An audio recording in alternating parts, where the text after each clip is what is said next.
की तरह राष्ट्रपति पुतिन का वेलकम हो रहा है। प्राइवेट आर्मी वैगनर ग्रुप का विद्रोह बीते दिनों की बात होगी।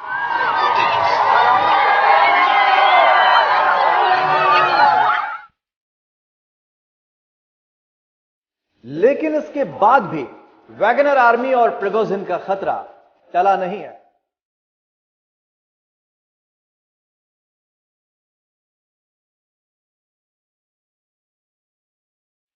वैगनर ग्रुप की ताकत सिर्फ उसके सैनिक नहीं बल्कि अकूत खजाना भी है, जिसके जरिए वैगनर सालाना 2000 करोड़ से भी ज्यादा का धंधा करता है।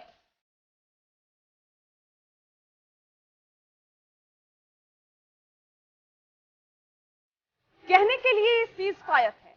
पुतिन और वैगनर के बॉस प्रिगोजिन की डील हो गई है, लेकिन आने वाले दिनों को लेकर एक सस्पेंस है।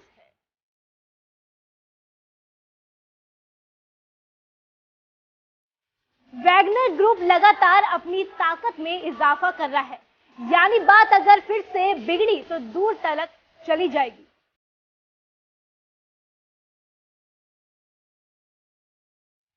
नमस्कार, स्पेशल एडिशन में रविंद्र, रेशु, नेहा और शालिनी के साथ मैं पूजा कवियागोमा।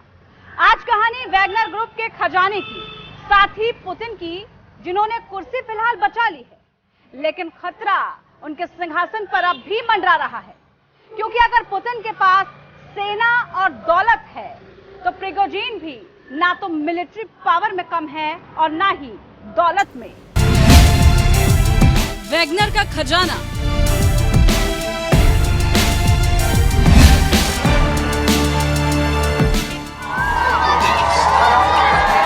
रूस में फिलहाल अमन चैन है।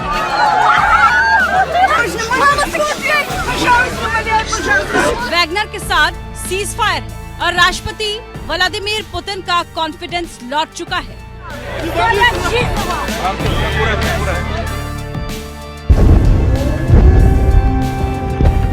युद्ध के मोर्चे पर फंसे रूस के लिए ये राहत की खबर है कि डील के बाद वैगनर ग्रुप, इसके लड़ाके और लड़ाकों का बॉस प्रिगोजिन मान गए हैं।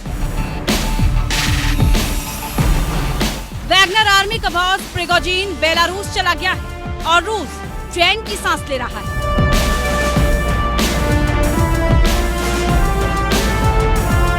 बड़ा सवाल यह है कि क्या वैगनर ग्रुप पहले की तरह यूक्रेन मोर्चे पर युद्ध में रूस के साथ बना रहेगा? तो ये भी रूस के लिए अच्छी खबर है कि विदेशों में रूस के साथ चल रहे वैगनर का ऑपरेशन जारी रहेगा। ये दावा रूस के विदेश मंत्री सर्गेई लावरोव का है। वैगनर की बगावत से पुतिन की बौखलाहट सिर्फ मिलिट्री चिंताओं की वजह से नहीं थी, बल्कि इसकी वजह वो अकूत दौलत थी जिसका जरिया वैगनर ग्रुप है। आज एपीएन न्यूज की इनसाइड स्टोरी में आप जानेंगे कि रूस और प्रिगोजिन के लिए वैगनर आर्मी किस तरह से सोने का अंडा देने वाली मुर्गी बन चुका है।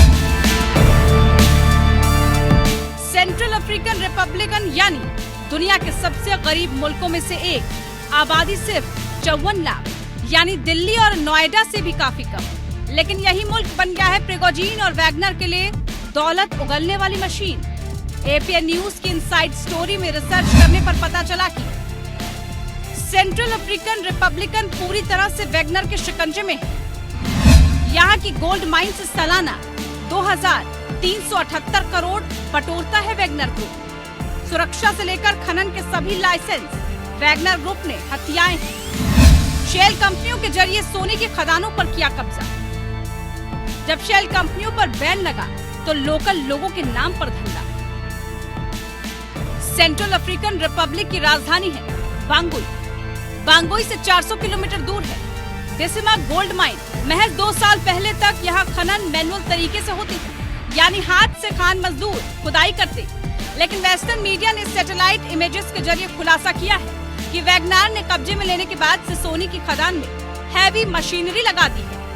यानी सेंट्रल अफ्रीकन रिपब्लिक की सबसे बड़ी गोल्ड माइन से वैगनर ग्रुप हर साल 4.25 टन सोना बटोरता है। इंटरनेशनल मार्केट में गोल्ड प्राइस के हिसाब से ये सोना करीब 2400 करोड़ रुपए का बेचेगा। यानी वैगनर ग्रुप की कमाई का अंदाजा इसी से लगाया जा सकता है। सोना तो सोना, सेंट्रल अफ्रीकन रिपब्लिकन में वन संपदा भी वैगनर के लिए सोना उगलने वाली खदान से कम नहीं है।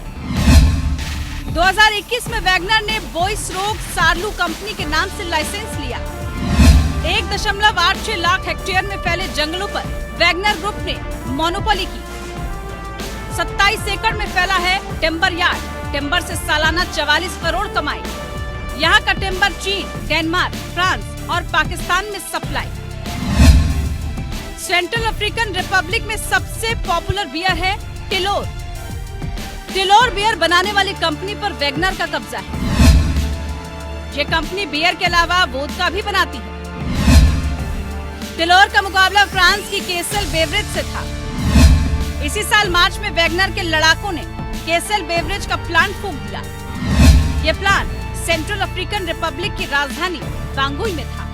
एक पूरे के पूरे मुल्क पर रूस की भाड़े की आर्मी यानी वैगनर ग्रुप का कब्जा इस बात से भी समझा जा सकता है कि न सिर्फ खनन, टिम्बर और बियर इंडस्ट्री पर वैगनर का दबदबा है, बल्कि ब्यूटी पेजेंट्स और फिल्मों के जरिए भी कमाई हो रही है छप्पर फाड़ की। ये कमाई वैगनर के जरिए पुतिन तक पहुंचती है। ग्रुप प्रोगोजिन का है, सो मोटा हिस्सा प्रोगोजिन को भी जाता है। यही वजह है कि अफ्रीका और रूस को नक्शे में देखें तो दूरी बेशक बहुत लगेगी, लेकिन सेंट्रल अफ्रीकन रिपब्लिक अब रूस का ही एक राज्य लगने लगा है।